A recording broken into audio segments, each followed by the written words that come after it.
Alors, dans la paracha de Bo, c'est marqué la chose suivante. Excusez-moi, on va démarrer. Vaïmer Hachem el Moshe. Donc, a dit Hachem à Moshe, Bo el Paro. Hachem, il ordonne à Moshe d'aller chez Pharaon. Qui anir batit libo. Il dit vas-y parce que j'ai endurci son cœur, j'ai alourdi son cœur, avec l'Evavadav et le cœur de ses serviteurs. Donc quel intérêt Hachem il avait d'endurcir le cœur de Pharaon, ça veut dire de l'empêcher d'être sensible à ce qui se passe. Les man chiti ototaï et les bekirbo, afin que je place mes signes et mes miracles, parmi lui. Ou les man saper, et aussi afin que tu racontes, beosde bincha ou bel bincha, c'est qu'il y a un devoir, de mémoire. De transmettre aux oreilles de tes enfants et des enfants de tes enfants. Ça veut dire on sait qu'on doit rappeler tout le temps la sortie d'Égypte, c'est fondamental. Acheret alati bemitzrayim, que je me suis joué bemitzrayim en Égypte. Vet ototai et mes signes asher samtibam. Veidartem ki ani Hachem, et vous saurez que je suis Hachem. D'accord, Hachem il a organisé tout ça, il a fait en sorte que, parce qu'en fait on a expliqué que en fait les miracles de la sortie d'Égypte au départ, ça veut dire l'épée d'Égypte est au nombre de 10, avait pour but au départ de permettre à Paro de faire Teshuvah. C'est-à-dire que, on a expliqué la semaine dernière que la personne qui s'entête par intérêt personnel, il y a des gens têtus dans la vie, des gens ils ont l'esprit obstrué par l'intérêt, ils n'arrivent pas à lâcher prise, donc c'est ce qui explique la difficulté, la dureté qu'on a à pouvoir les remettre en cause et les raisonner, ces gens-là, on n'arrive pas. C'est dur parce qu'ils ont des intérêts qu'ils ont du mal à lâcher. Et donc, et notamment Paro qui a du mal.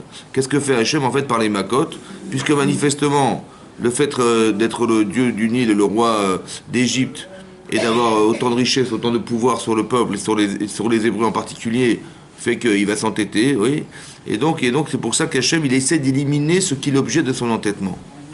Ça veut dire que ce qui provoque le fait qu'il s'entête, c'est le désir de conserver son pouvoir et de garder. Donc qu'est-ce que fait Hachem dans les makotes? Il va d'abord lui montrer qu'il n'est pas le roi d'Égypte, il n'est pas le roi du Nil, en frappant le Nil, puisqu'il est incapable de remettre de l'eau dans le Nil. Donc étant démasqué, manifestement, il n'y a rien à défendre. Ce que tu défends, c'est la volonté que tu as de prouver que tu es le dieu du Nil.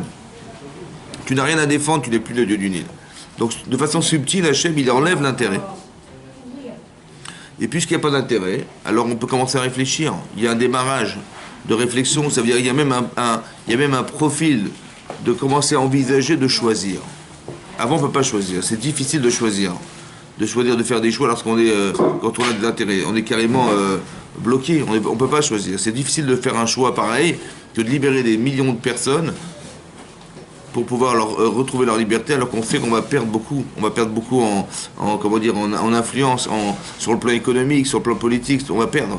Et on n'est pas prêt à perdre. Donc c'est pour ça qu'on défend ses intérêts, ça va? Et donc c'est ce qu'on expliquait. Hachem, en fait c'est ça le jeu. Il dit je joue. C'est quoi le jeu? C'est de savoir que la nature humaine c'est défendre ses intérêts. C'est défendre le moi, défendre l'intérêt de soi. Et ça, il le sait Hachem, c'est un jeu, vous comprenez? C'est une spirale dans laquelle une personne elle peut rentrer.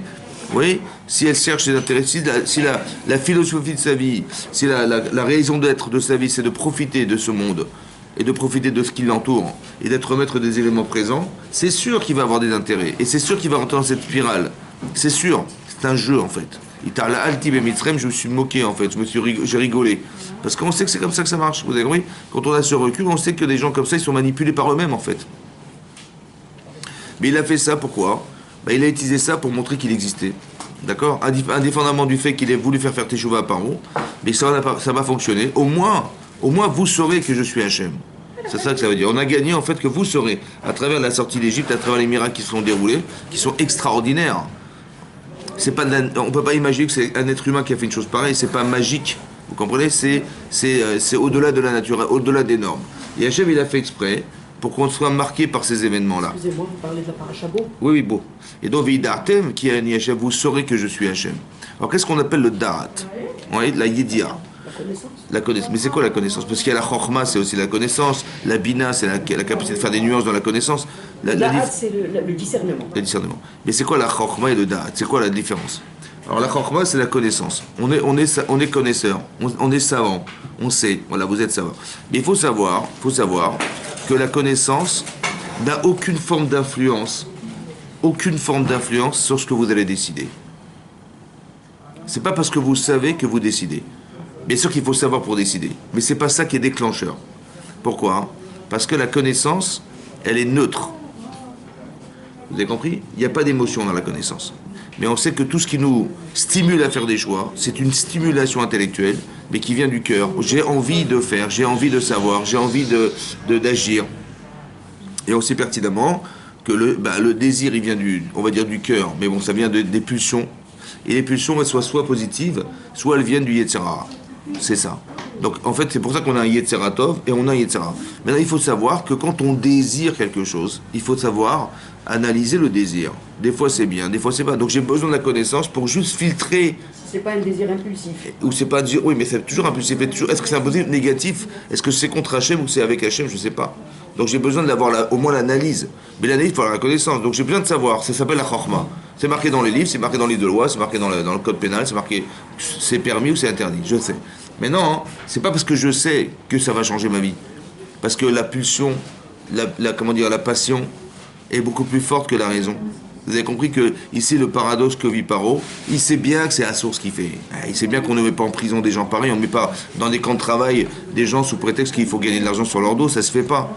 Mais c'est plus fort que lui, ça va? Ça veut dire que la raison, il sait, il a même, la preuve il dit vous rendez des richaïm, vous êtes des tzadikim, voilà ce qu'il dit à la fin de la paracha de Vaïra, il dit c'est vous les tzadikim, donc il sait bien qu'il est rachat, il sait bien que c'est un mécréant, il sait bien que c'est grave ce qu'il fait, c'est pas bien ce qu'il fait, il n'aurait jamais voulu vivre ce qu'il provoque aux autres, il n'aurait jamais voulu organiser cette chose-là contre soi-même, c'est pas possible, c'est plus fort que lui, c'est-à-dire qu'il sait que dans cette démarche il va gagner, et sa spirale à lui c'est l'assurance de gagner.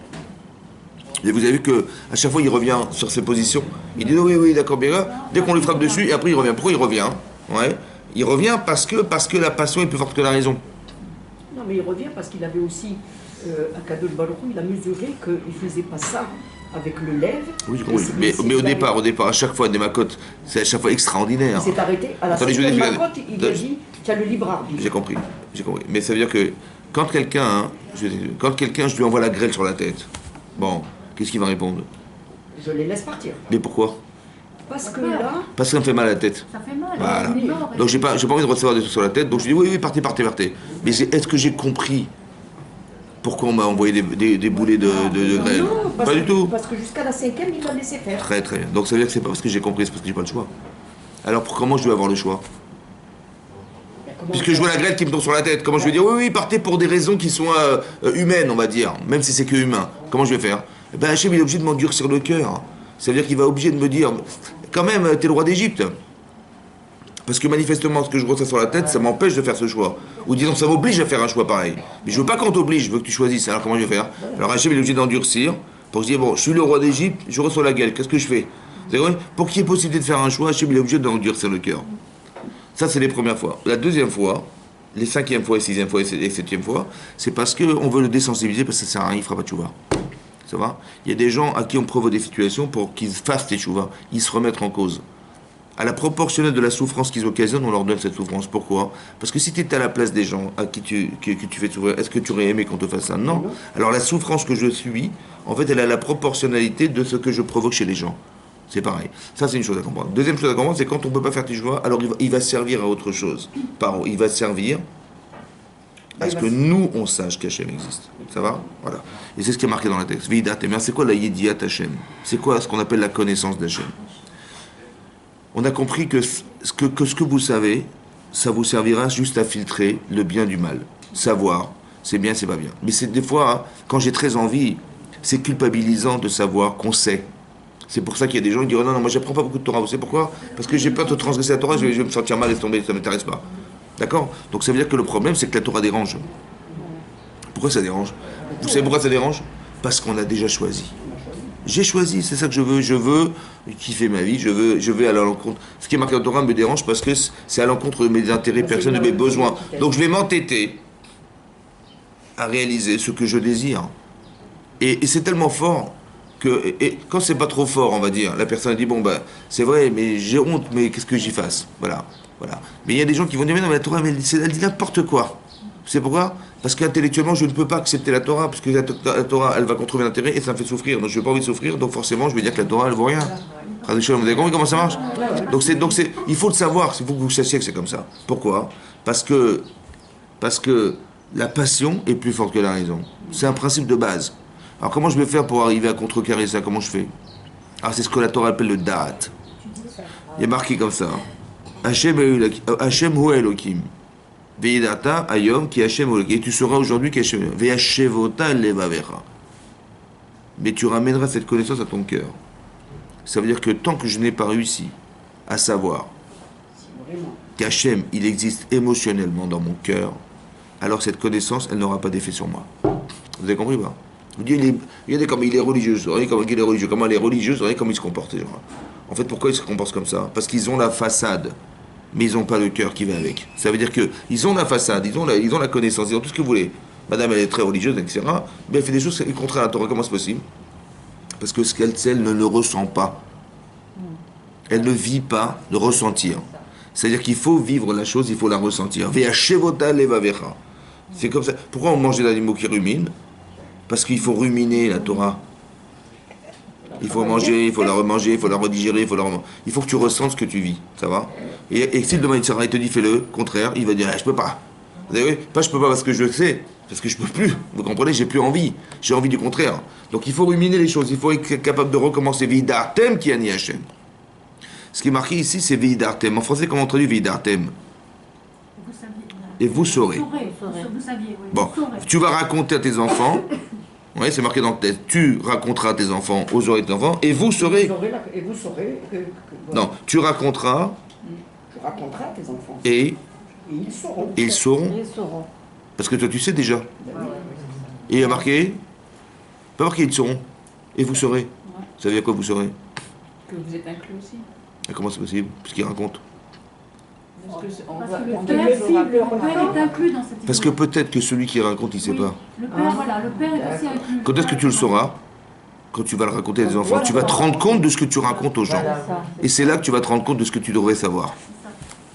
Ça veut dire qu'en fait, le fait de s'entendre dire, vous avez compris? Comme on fait Shema Israël, Hashem Elokeinu Hashem Echad. La Gemara dit c'est quoi Shema? Écoute, Lashmi al Oznav. Il faut que tu t'entendes dire. Par exemple, si je dis dans ma tête Shema Israël, ça ne marche pas. Il faut le dire. Parce que le hirour, ce que vous pensez, n'est pas un dibour, n'est pas une parole. D'accord? Pourquoi? La différence c'est quoi? Parce qu'il y a de l'émotion dans la parole, dans la voix.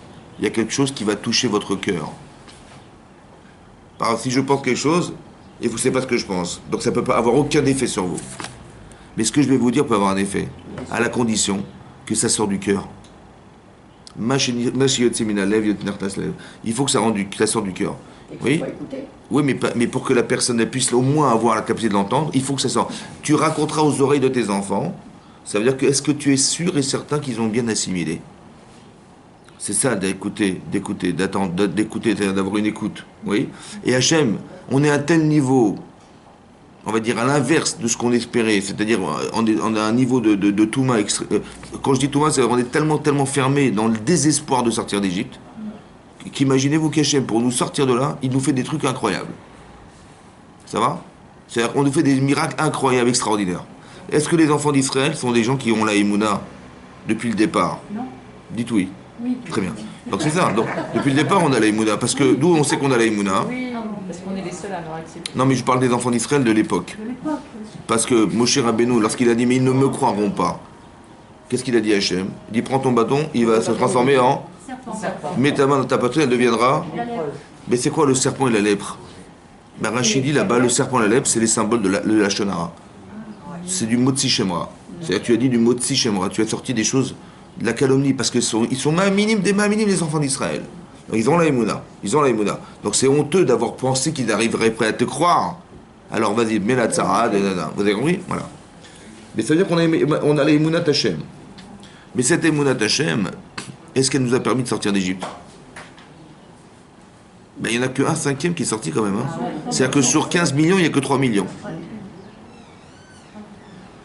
Et est-ce que cette Emouna Tachem, elle a suffi? Est-ce que lorsqu'on s'est trouvé dans la mer Rouge, on a dit oui, il n'y a pas de problème, on est Mahamine. Hein. Non. Je sais pas, Hachem va se débrouiller. Donc c'est-à-dire que la Emouna qu'on avait d'origine, elle n'a pas forcément suffi à nous sortir d'Égypte. Et celle qui nous a suffi à sortir d'Égypte, elle ne nous a pas forcément servi à pouvoir ouvrir la mer Rouge. Et cette émouna qu'on a réussi à avoir par la mer Rouge, elle n'a pas forcément suffi lorsqu'on s'est arrivé devant, un an plus tard, après être sorti d'Égypte, devant la frontière en Israël, et on nous a fait savoir que, vous savez, là-bas, il y a des géants. Il y a des gens, ils mesurent la tour Eiffel. Ah bon, ouais, il faut se battre contre eux, messieurs, dames. Allez-y, Bechavod, avec vos épées. Et on n'a pas été mamie qu'on pouvait s'en sortir. Vous avez compris, mais le degré des mounas. En fait, ils ont atteint un tel niveau des mounas en voyant la Kriyat Yam Souf. Qu'est-ce qui peut les arrêter si ce n'est des géants pour entrer en Israël? Vous avez compris pourquoi c'est proportionnel? Qu'est-ce qu'ils voulaient qu'ils fassent Hachem pour nous permettre de faire le choix de rentrer en Israël? Mais il peut y avoir que des géants. Pourquoi des géants? Parce qu'on est des géants. Donc si Hachem il est obligé à l'inverse de faire des miracles fantastiques, extraordinaires, c'est qu'on est fort ou on est faible? Ou on est faible?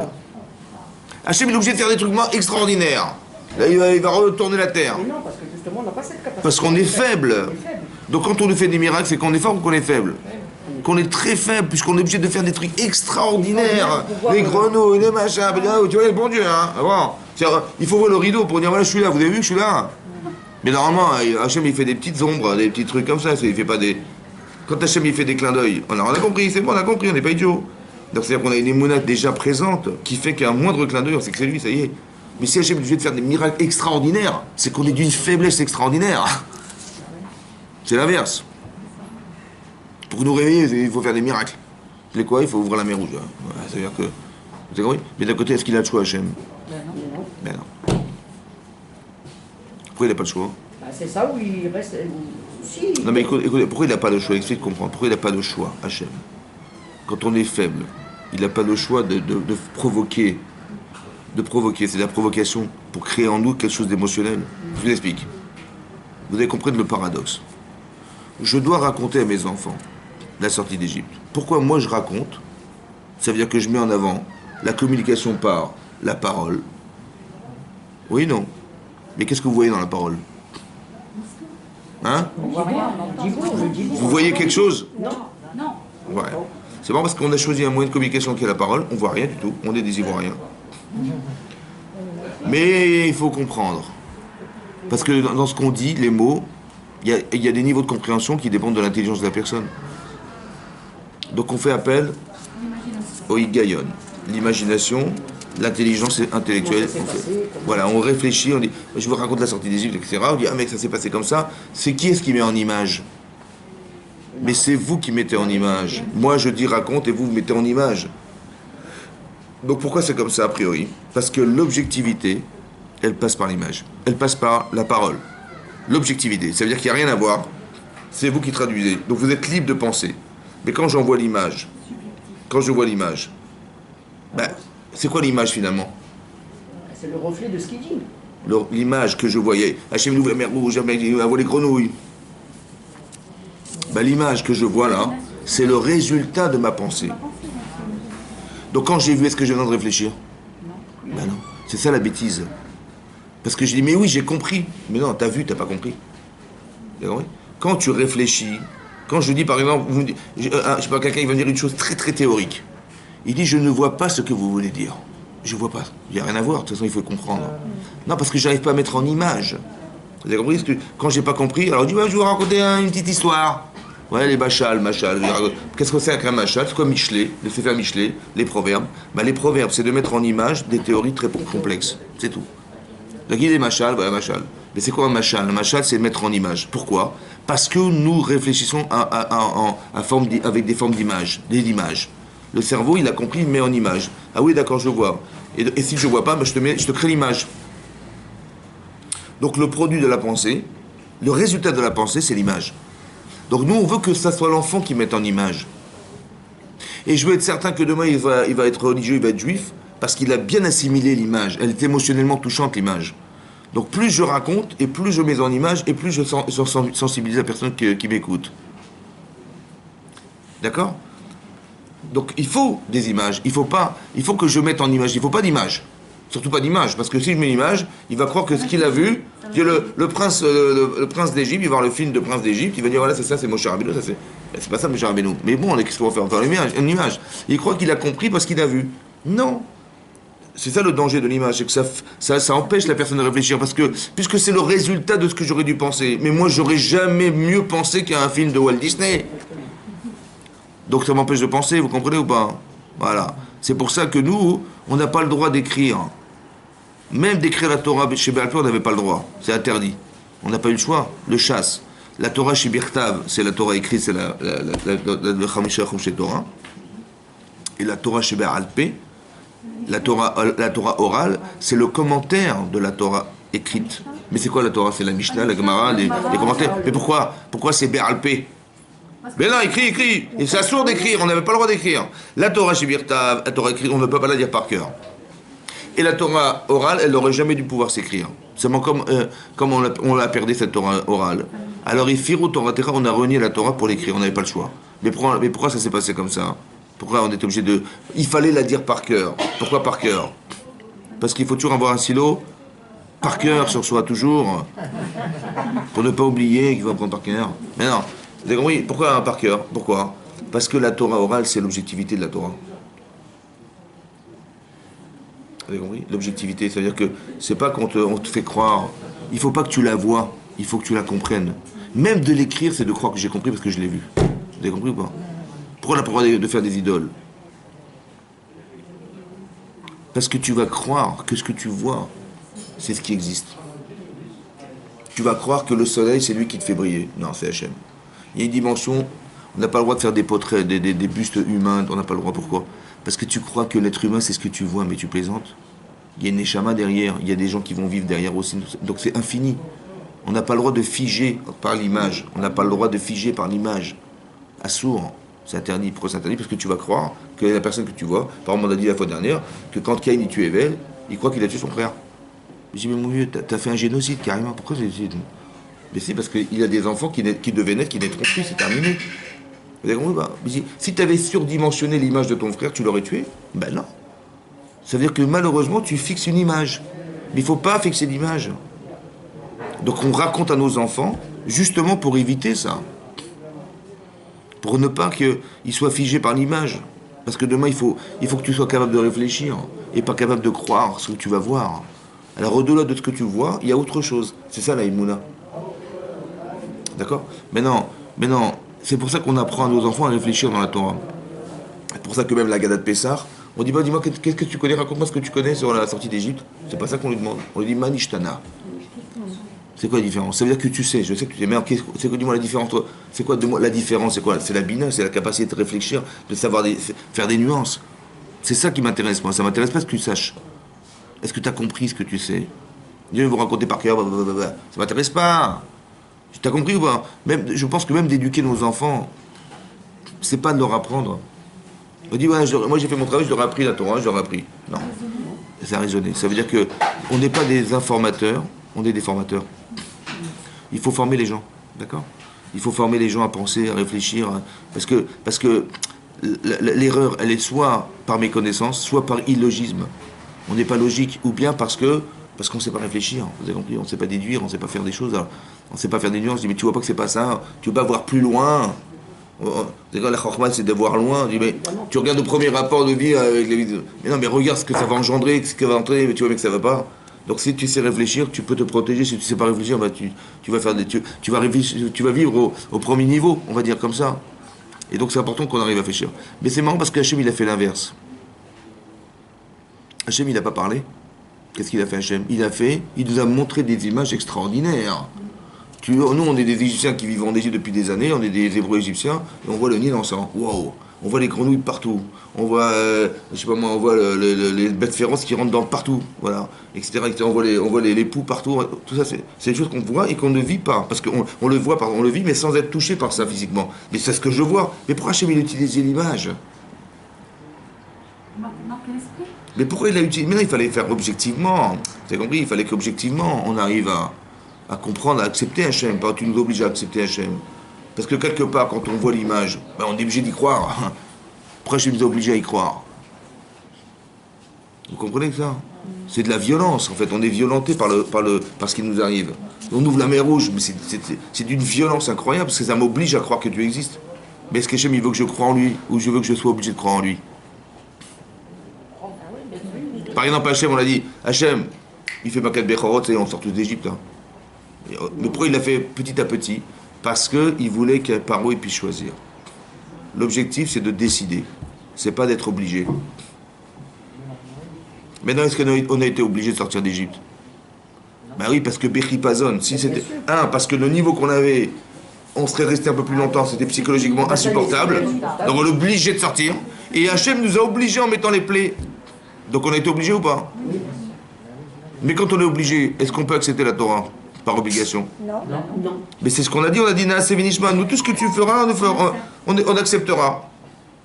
Bah, vu tout ce que tu nous as fait, la faveur dont tu nous as envoyé cette faveur extraordinaire de sortir des esclaves, on est reconnaissant. Mais quelque part, il n'y a pas une carence. Ben oui, laquelle? Ben on n'a pas le choix.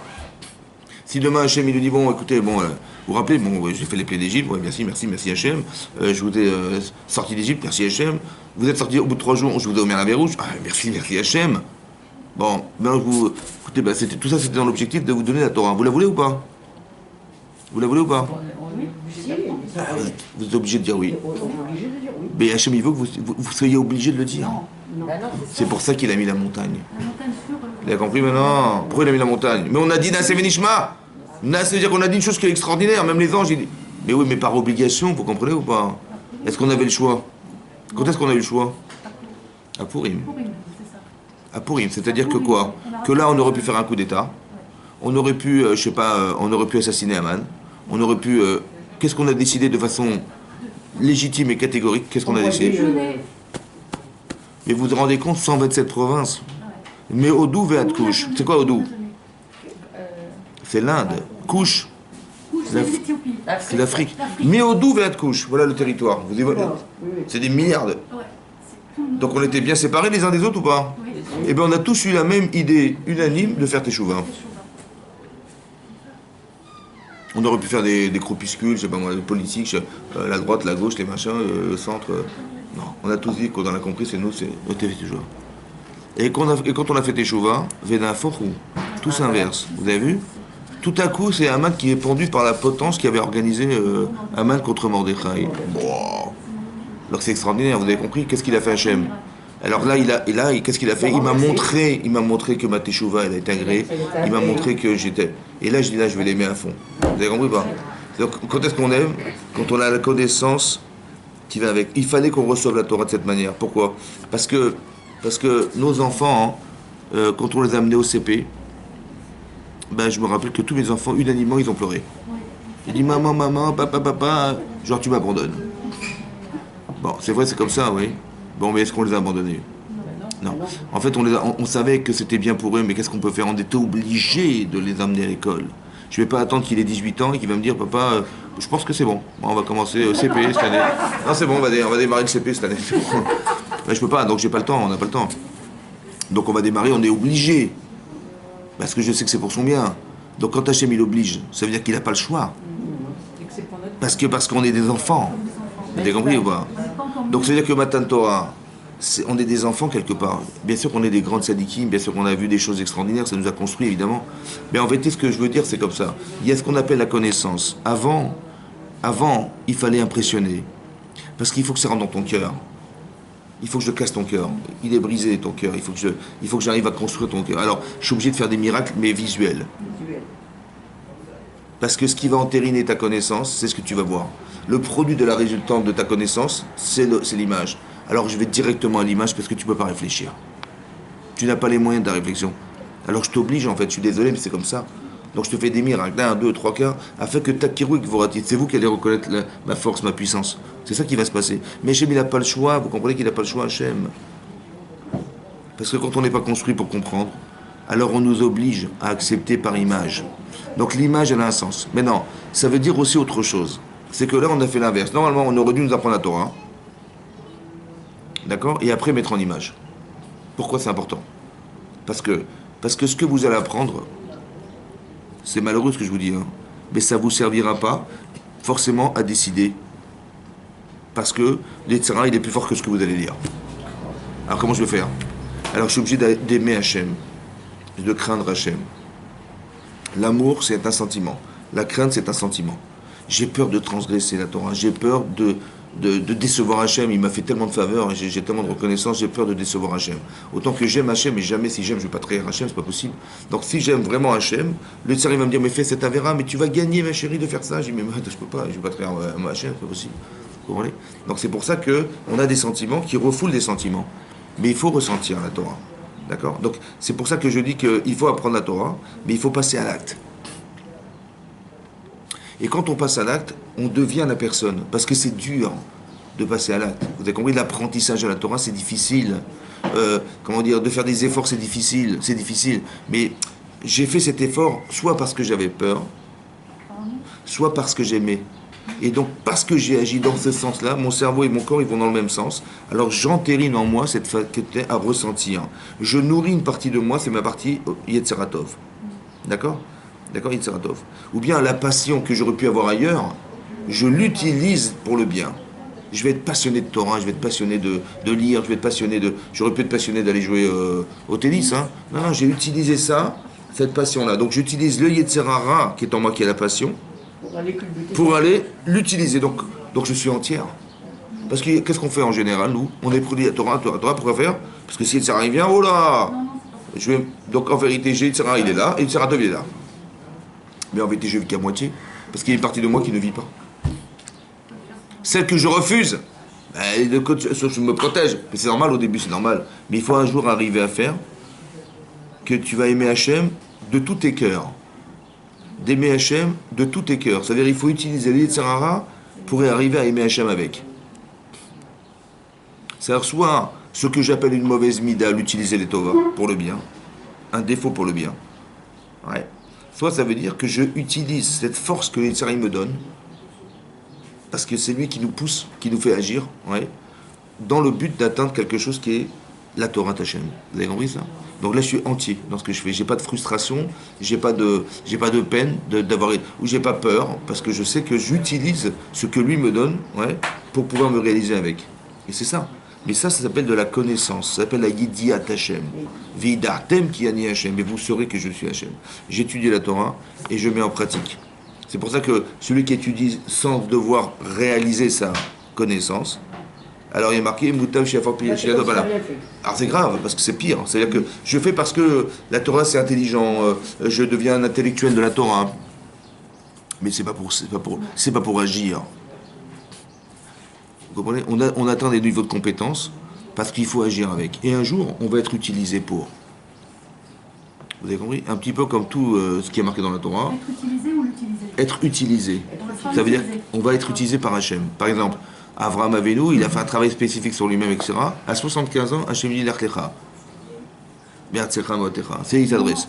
En fait, Hachem ne va pas nous téléphoner, mais ce qui va se passer, c'est qu'on va vivre des événements, on va se rendre compte qu'on a servi Hachem. Vous avez compris ce qui se passe? Mais parce que pourquoi Hachem nous a choisi? Parce qu'on avait des compétences, parce qu'on avait un cœur clair, parce qu'on avait des points communs avec Hachem. Non, puis on n'était pas tordus dans notre esprit, surtout. Oui, mais j'ai compris, mais des points communs, ça veut dire qu'il y a quelque chose qui est... Par exemple, on a dit, Moshe Rabbeinu, ouais, Moshe Rabbeinu, il a de la peine de voir le Bnei Israël en souffrance. Il s'interroge en permanence, mais pourquoi, qu'est-ce qu'ils ont pu faire pour arriver à souffrir autant, etc., etc. Et quand est-ce qu'ils vont être délivrés? Quand est-ce qu'ils vont... Donc, en fait, il est en souffrance de voir ce peuple hébreu comme ça dans la décadence, ou bien dans la souffrance corporelle. Ça le dérange, et ça le rend malade. Il est marqué Nathan Enav, il a mis ses yeux et son cœur, Liotmet Seralem, pour être en souffrance avec eux. Et là-bas, c'est marqué que quand Hachem il s'est adressé à Moshe Rabbeinu dans la parashat Shemot devant le buisson ardent, il a dit Vayar Elokim, Vayeda Elokim. Il a vu Hachem et il a su. Il a vu, Rachid il a vu, il n'a pas levé les yeux en disant j'ai rien vu. Non, il a vu que ça souffrait. Et après, il s'est marqué Vayeda Eda, il a mis son cœur. Exactement les mêmes termes qui sont marqués dans Rashi à propos de Moshe Rabbeinu. Ça veut dire qu'Hachem, il peut utiliser que des gens qui le comprennent, que les gens qui sont entre guillemets dans sa souffrance à lui. Vous avez compris? Donc il va nous utiliser pour libérer entre guillemets la sienne. C'est ça d'être tzadikim. Vous avez compris? Hachem, il a un projet, on a un projet personnel, mais il y a un projet divin derrière. Et ce projet divin n'a rien à voir avec nous. Il a simplement été utilisé. On est des vecteurs. Hachem, il a besoin que la galoute, elle se prépare en Égypte. Il va utiliser Yosef. Vous avez compris ce qui va se passer? C'est-à-dire qu'on va faire, il faut qu'on ait des compétences pour être utilisé par Hachem. C'est ça d'être une tzadékette.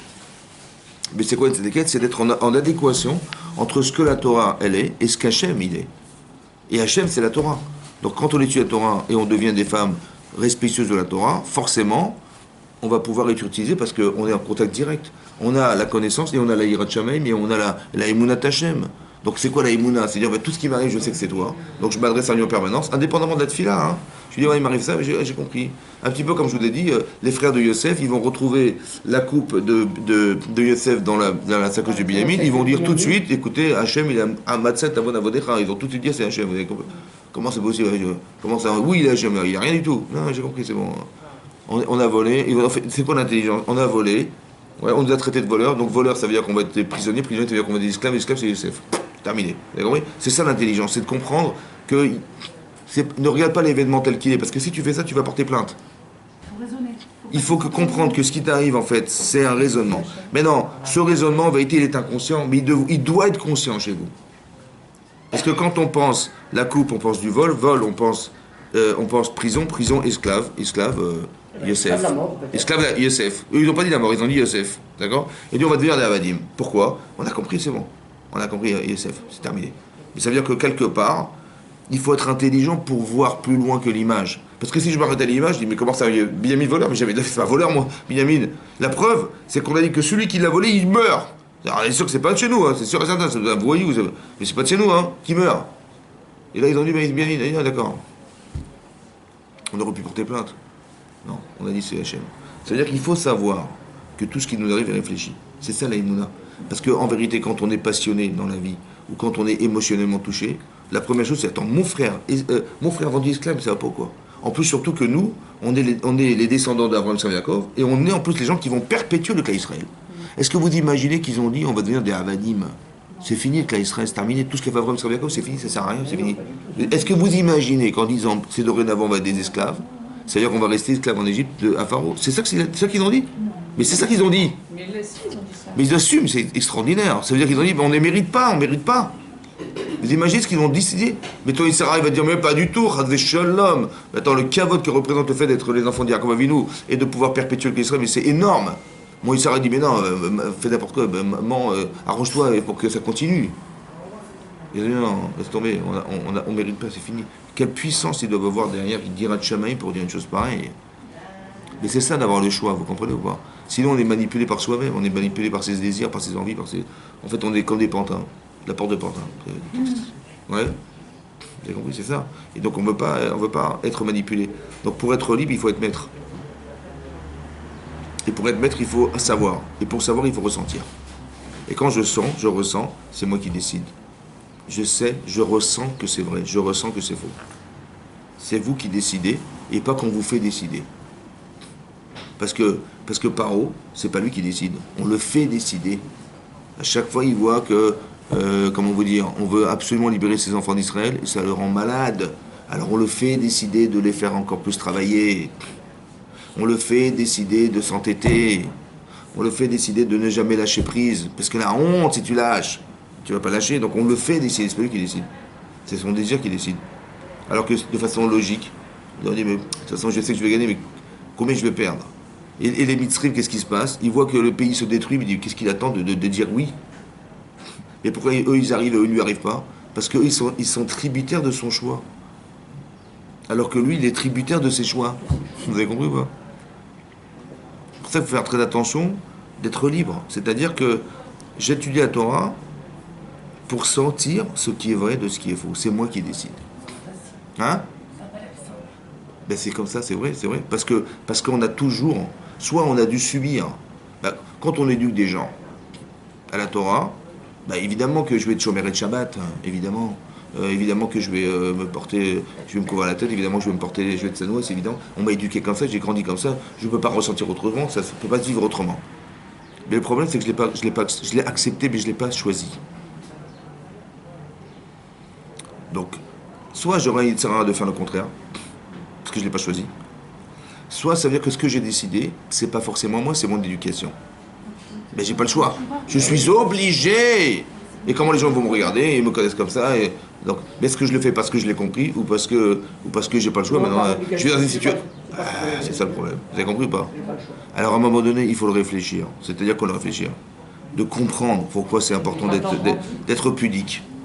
Pour une femme, d'être pudique. Il faut comprendre quoi c'est. Les hommes ne sont pas pudiques. Les femmes sont pudiques. Pourquoi c'est nécessaire? Parce que ça fait partie des éléments essentiels de l'existence. Parce que la pudeur, c'est marqué dans la Gemara Yuma, il y avait une femme qui s'appelait Kimchit. Ouais. Elle a eu 7 enfants Kohen Gadol. Je ne sais pas si vous vous rendez compte. 7 garçons, elle a eu 7 ans. Kohen Gadol. Elle n'a pas eu un. Elle a eu la chance de franchir. Elle a eu 7. Kohen Gadol. C'est-à-dire que les seuls qui pourraient entrer à Kippour Biyam Kippourim dans le Kodesh HaKodashim. Mais comment c'est possible? Quel rapport avec elle?